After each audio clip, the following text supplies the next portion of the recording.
Aisha Rahman was hurtling towards the most pivotal moment of her career, when the world, in the form of a patrol car, slammed on its brakes, threatening to shatter everything she had fought for. A single traffic stop, a fleeting moment of judgment, could unravel a billion-dollar deal, costing hundreds their livelihoods. And just as despair threatened to consume her, the unexpected actions of the officer would defy every expectation. What began as a desperate race against time transformed into a profound pause, a turning point that would redefine her destiny. Aisha Rahman had precisely 45 minutes before her meticulously built empire faced collapse, a truth she was yet to fully grasp. Standing in the sterile, gleaming locker room of Ascend Fitness in Viridian City, sweat still clinging to her brow after a brutal morning workout. At 28, she was the youngest CEO of a groundbreaking tech firm, a woman of color navigating a landscape not built for her, and the solitary hour, from 6:30 to 7 a.m., was her only sanctuary before the daily storm. Her phone vibrated on the bench. Then again, a frantic symphony. Aisha glanced at the screen, a cold dread seizing her stomach. 12 missed calls from Omar, her chief of staff, 15 urgent texts. The preview of the last one made her blood run cold. Emergency. Sterling Global moved meeting to 9 a.m. They're walking if you're not there. Now. Aisha's hands trembled as she opened the full message thread. Her worst nightmare was unfolding in stark, unforgiving reality. Sterling Global, the monolithic conglomerate, had been negotiating a $50 million merger with Rahman Innovations for 18 grueling months. Now, without warning, without a single courtesy call, they had issued an ultimatum. Their CEO, Arthur Sterling, had made his disdain clear in previous meetings, his thinly veiled contempt for doing business with a young woman, especially one like Aisha. He had called her ambitious for her background, questioned her cultural fit, suggested she was out of her depth in their world. This was a test, a deliberate trap. If she failed to appear punctual, prepared, and perfectly poised, he would use it as irrefutable proof that she wasn't serious enough, wasn't professional enough, wasn't enough. Aisha stared at her reflection in the mirror. Athletic wear, hair damp with exertion, no makeup, sneakers. She calculated rapidly, 45 minutes to get home. Shower, transform into her power suit, apply her war paint, and drive downtown to her corporate tower. That would make her at least 30 minutes late. Sterling would walk. The deal would die. Her 100 employees, many from underserved communities she had vowed to uplift, would be at risk. Everything she'd built would crumble. 25 minutes, straight to the office on her motorcycle, change in her private bathroom, a quick touch-up in her compact mirror, make the meeting with mere minutes to spare. It wasn't even a choice. Aisha snatched her helmet and keys and ran. The morning air whipped past her as she burst from the parking garage, her sport bike a growling beast beneath her.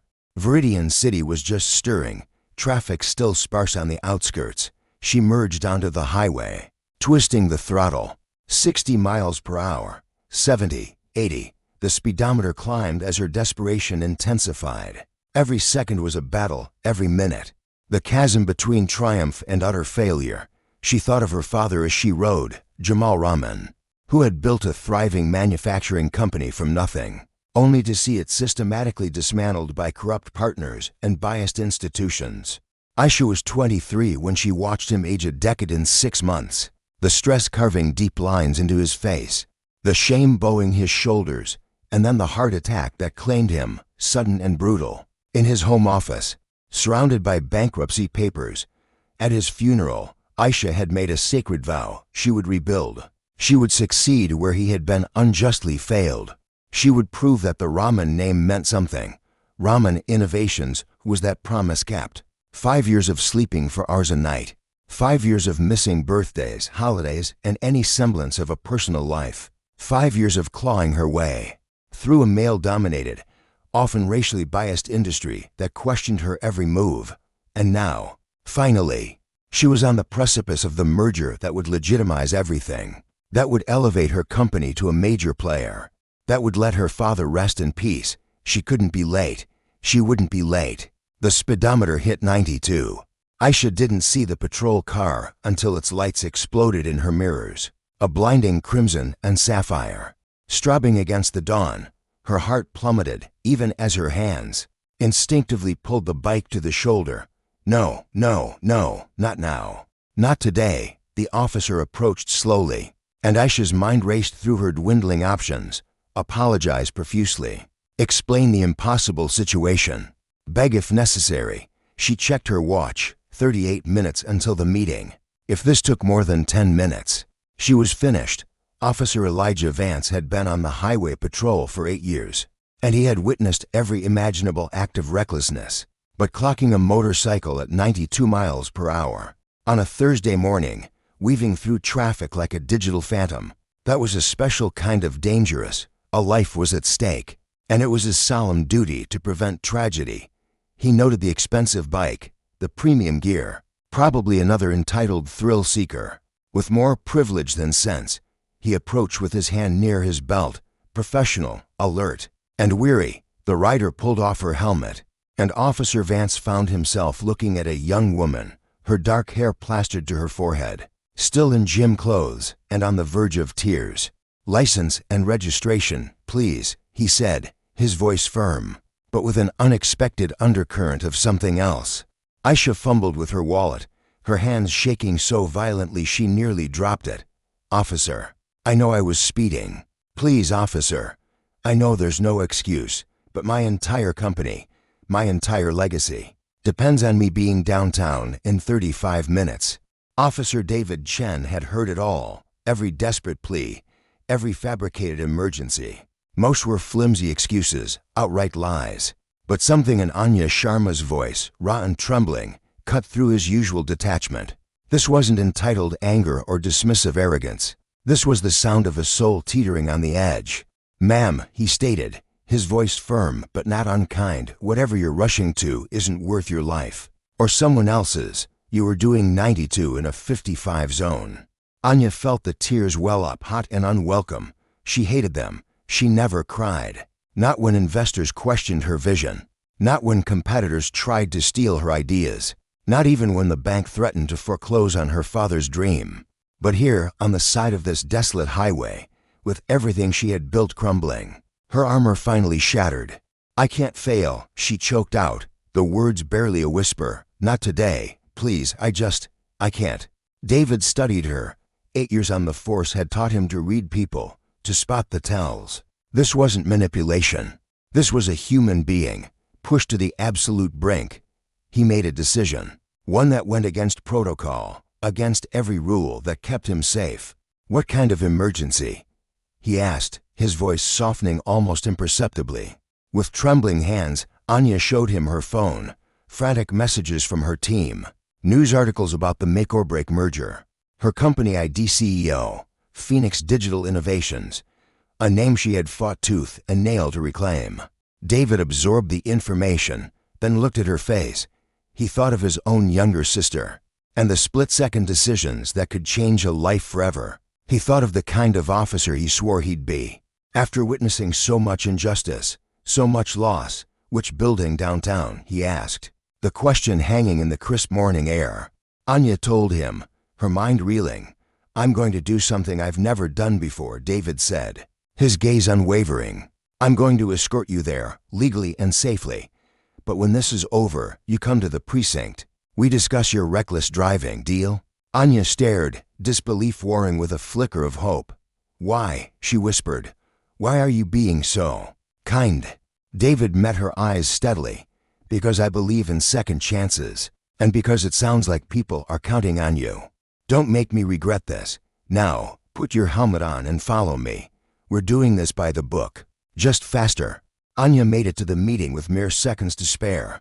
The merger went through. Mr. Harrison signed the papers. Though he made a pointed comment about her dramatic entrance, Anya smiled professionally, her hands still trembling from the morning's chaos. The next day, she kept her promise. She drove to the precinct, this time in her own car.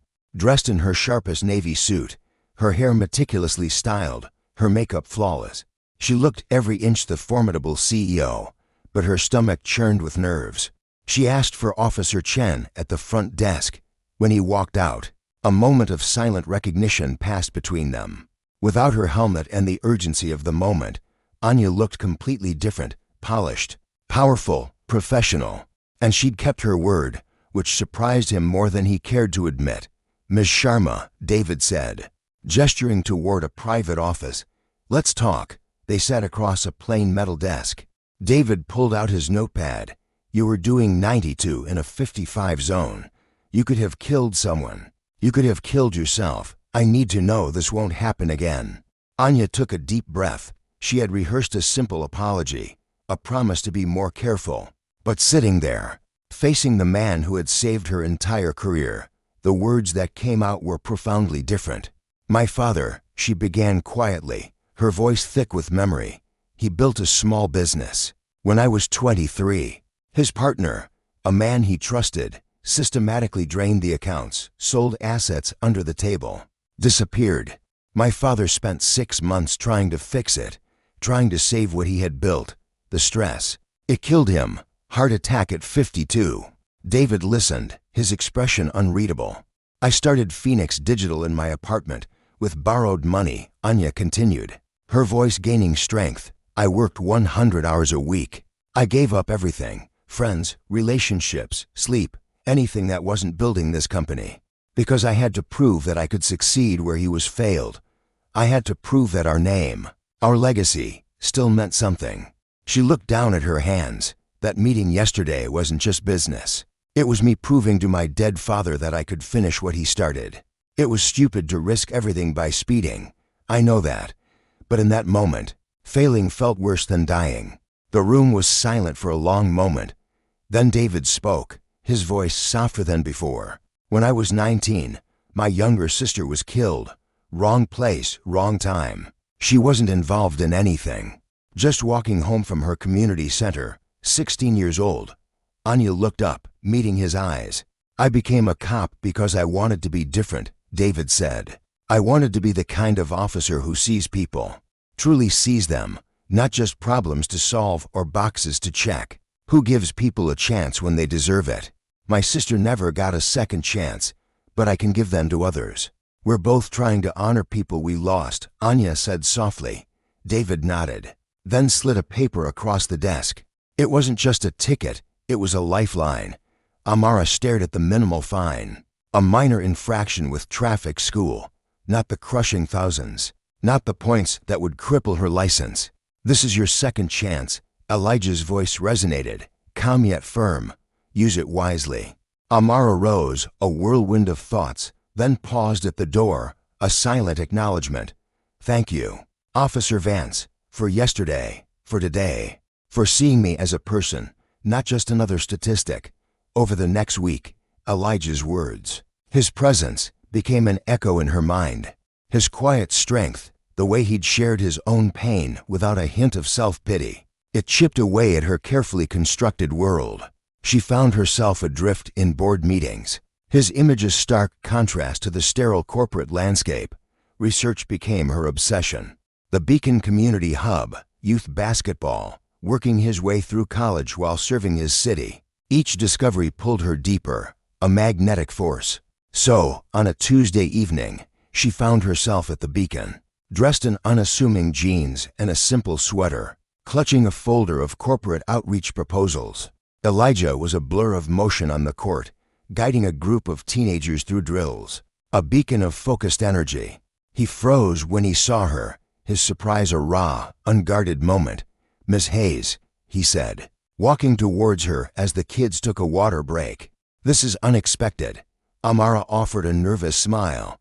"Call me Amara, and I wanted to talk about your youth program. My company has a community outreach budget. I thought, perhaps, we could help."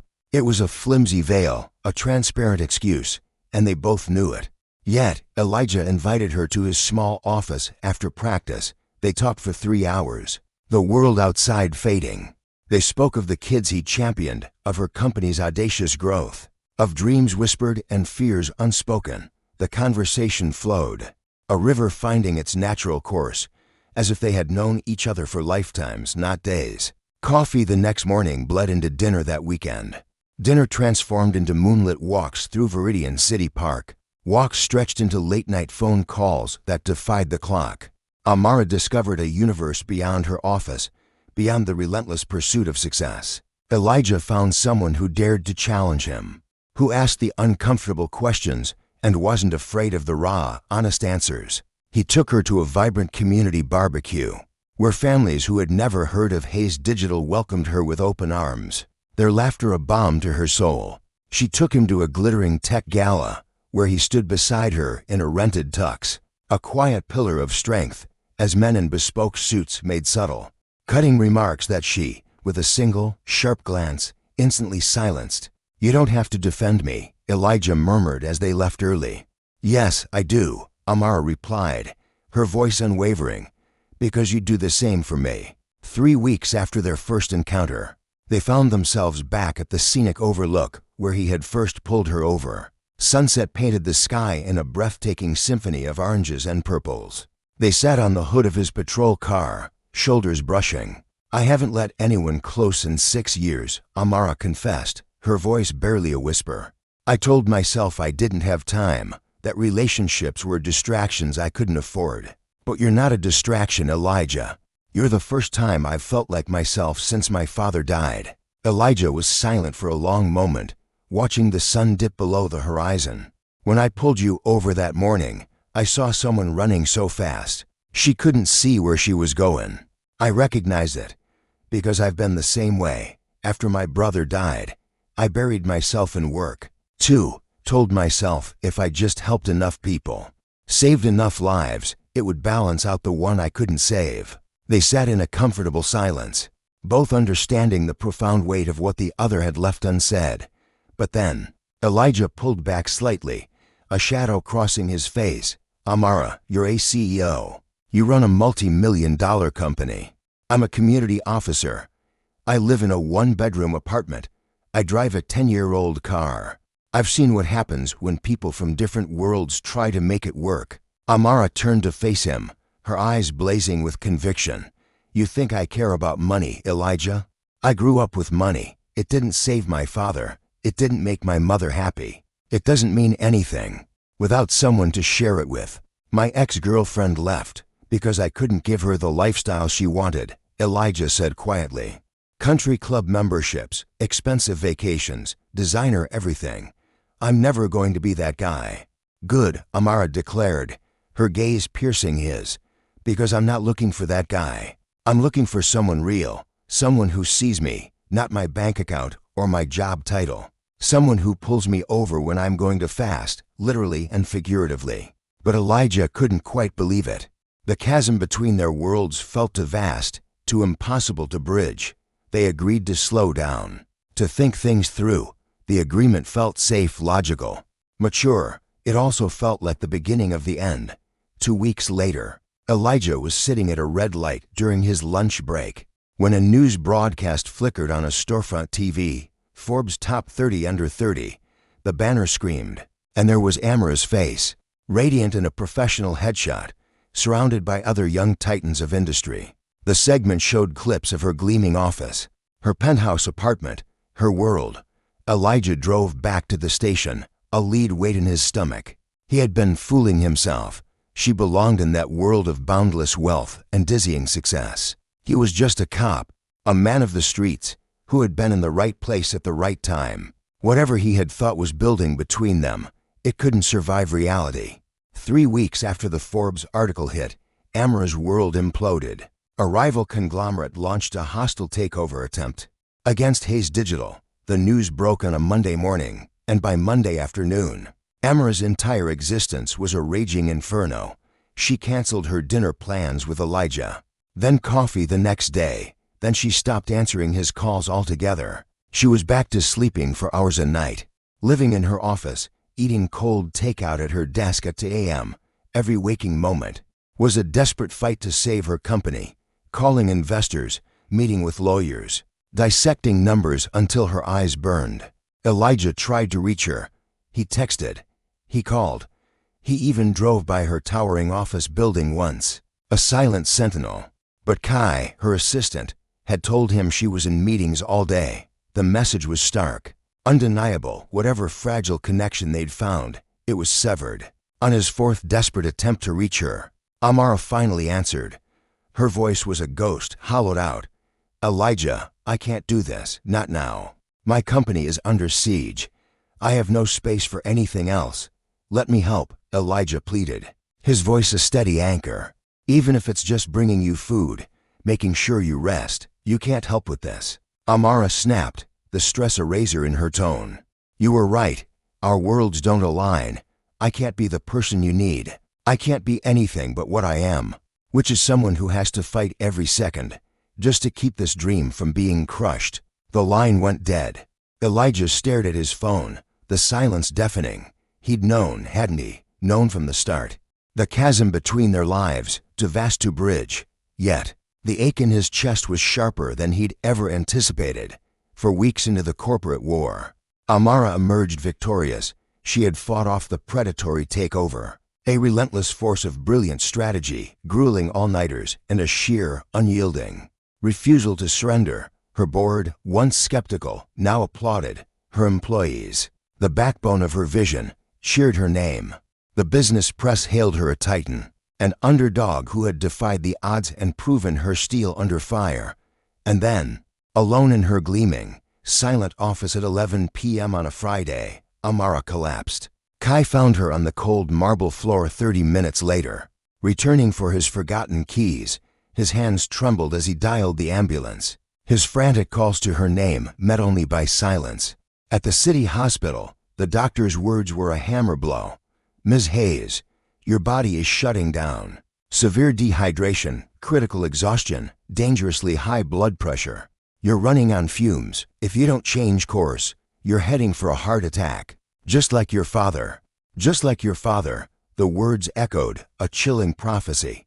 Amara lay in the sterile bed, dripping, staring at the ceiling tiles.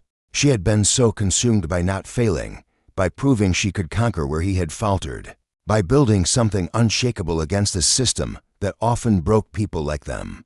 She had missed the terrifying truth. She was failing in the exact same way, working herself into oblivion, sacrificing everything that truly mattered for a victory that felt hollow, meaningless, without someone to share it with. Her mind drifted to Elijah, his genuine smile, the way he listened, truly listened, as if her every word held profound weight. The unexpected peace she felt beside him on that city overlook, watching the world breathe below them. How she had shattered it all, too afraid, too stubborn, too broken by the fight to allow herself the simple grace of happiness. The next evening, Amara signed herself out of the hospital, against every doctor's warning. She was still weak, still lightheaded, but a fierce resolve burned within her. If not now, then never. She drove to the bustling Freedom Heights Community Center. She arrived just as the youth basketball practice was ending. Kids, a vibrant tapestry of the neighborhood, were high-fiving Elijah as they spilled out. He was laughing, a sound of pure joy, and Amara's heart ached with recognition. This was his sanctuary. This was where he belonged. With the people he uplifted, the lives he nurtured, the community he fought for. Elijah saw her in the doorway and froze. She looked ravaged, pale, gaunt, with shadows beneath her eyes. But she was there, and that, he realized, was everything. The last few kids filed out, their curious gazes flitting between the stark corporate warrior and their gentle mentor. When they were finally alone, Amara walked to the center of the worn basketball court. Her legs felt like lead, but she forced herself to stand tall, a warrior still. You pulled me over for speeding, she began, her voice echoing in the vast, empty gym. But I've been speeding through life for 6 years, racing past friendships, past genuine connection, past joy, anything that might slow me down, anything that might make me feel something real. Elijah didn't move, his gaze unwavering, studying her with a profound understanding. That morning, you asked me what emergency was worth risking my life for. I said my company. I was wrong. You know what's actually worth the risk? Love, connection, actually living, Elijah, instead of just surviving. Amara's voice cracked. I ended up in the hospital 2 days ago, collapsed in my office from sheer exhaustion. The doctor told me I was heading for a heart attack, just like my father. I was so terrified of failing like him that I couldn't see I was dying like him. She took a ragged breath, her eyes locking onto his. "I'm not asking you to fit into my world, Elijah. I'm asking if you'll help me build a new one. A world where success isn't measured in deals or dollars, but in moments that truly matter, in impact, in humanity. I'm terrified. I'm probably going to mess this up, but I'd rather fail at this with you than succeed at everything without you." Elijah crossed the court, his steps deliberate, until he stood directly before her. "Amara, what about your company, your 80-hour weeks, your employees who depend on you?" "I hired a chief operating officer this morning," Amara said, a faint, determined smile touching her lips. "Someone I trust to share the load. I'm learning to delegate, to ask for help, to admit I can't do everything alone. You taught me that. You taught me that asking for help isn't weakness." "And what about us being from different worlds?" Elijah asked, his voice a low murmur. "We're from the same world, Elijah," Amara stated, her voice firm, resolute. "We're both from the world of people who've lost someone and spent years trying to make that loss mean something. We're both from the world of working too hard, caring too much, and being too scared to let anyone truly in. Those worlds," she finished, a tear tracing a path down her cheek, "match perfectly." Elijah studied her face for a long, silent moment. He saw the exhaustion, yes, but beneath it, something new blazed, raw hope, unvarnished honesty, the courage to be utterly vulnerable, even when it was terrifying. "That morning I pulled you over," Elijah said slowly, his hand reaching out. "I gave you a second chance. Maybe it's time I gave myself one too. I've been so scared of not being enough, of not being able to make a difference, that I couldn't see what was right in front of me. Someone brave enough to show up, someone real enough to admit when she's wrong, someone worth every single risk." He gently took her hand. "Yes," he affirmed, his voice a steady anchor. "Let's build this future together." Aisha felt the dam break, tears of relief and fierce hope tracing paths down her face. For the first time in years, they weren't tears of exhaustion or despair, but of profound, shared purpose. Elijah pulled her into an embrace, a silent vow of solidarity, and she buried her face in his shoulder. She felt the weight of the world lift, finally able to breathe. They stood, two warriors who had fought their battles in isolation, now united in the quiet hum of the old community center. Finally standing on solid ground, 8 months later, their movement had taken root. They returned to the Freedom Hill overlook, the very spot where Aisha had first raised her voice, where Elijah had first truly listened. Aisha, the relentless advocate, now moved with a new strength, Elijah by her side. Their purpose a shared current, their hands clasped. They paused, not in haste, but with deliberate reverence, watching a solitary hawk circle above, a symbol of their soaring aspiration. They sat on the newly installed Unity bench, a gift from the community they had galvanized. The setting sun painted the sky in hues of defiant hope. Aisha leaned into Elijah, a profound peace settling over her. "You know," Elijah began, a thoughtful cadence in his voice. "That initial report, the one that brought us together, the one about the protest permits," he mused. "It's still open in my heart." Aisha chuckled, a sound of pure joy. "Are you seriously bringing up old grievances right now?" "There's only one way to truly seal our commitment," Elijah said, turning to face her, a small, intricately carved wooden box appearing in his hand. Her eyes went wide, reflecting the golden light. "Aisha Imani," he began, his voice ringing with conviction, "will you stand with me? Not just in love, but in this fight, forever." Aisha was crying and laughing, a symphony of emotion. "Only if you promise to keep challenging me, to keep us both accountable when the path gets steep," she whispered. "Deal," Elijah affirmed, slipping a simple, powerful silver band onto her finger, a symbol of their unbreakable bond. They embraced, a silent promise under the vast, golden canvas of the setting sun.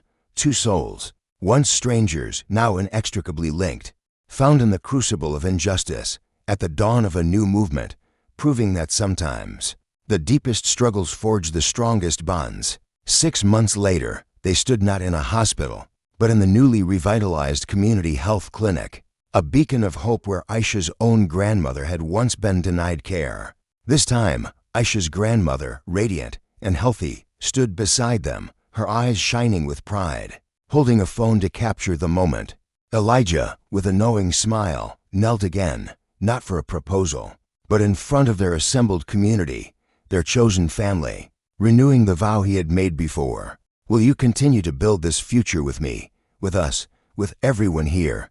He asked, his voice echoing with collective purpose. And Aisha, her heart overflowing, said yes again, because saying yes to Elijah had been saying yes to a future of justice, dignity, and unwavering love. Sometimes, she would reflect later, the most profound transformations happen when you're forced to confront the very systems you're running from. That morning, she had thought Elijah was an obstacle, a symbol of the very forces holding her back, threatening to dismantle everything she had fought for. She had been racing towards a confrontation that felt like life or death for her community. But in truth, he had been redirecting her, not away, but deeper into the heart of the struggle, towards a collective future worth living, a solidarity worth having, a future worth building, not in spite of the systemic challenges, but because they chose to face them together. The unjust accusation she never faced became the catalyst for the greatest alliance, and the man who had first challenged her perspective became the partner who taught her the true meaning of justice, not just individual acts of kindness, but systemic grace, a collective commitment to uplift and empower, and the unwavering patience to build something real, something lasting, something worth more than any fleeting victory or individual triumph. Together, they learned that the destination of equality matters less than the unity forged on the journey, and that sometimes the person who seems to stand in your way is actually the one who helps you find your true path and ultimately saves us all.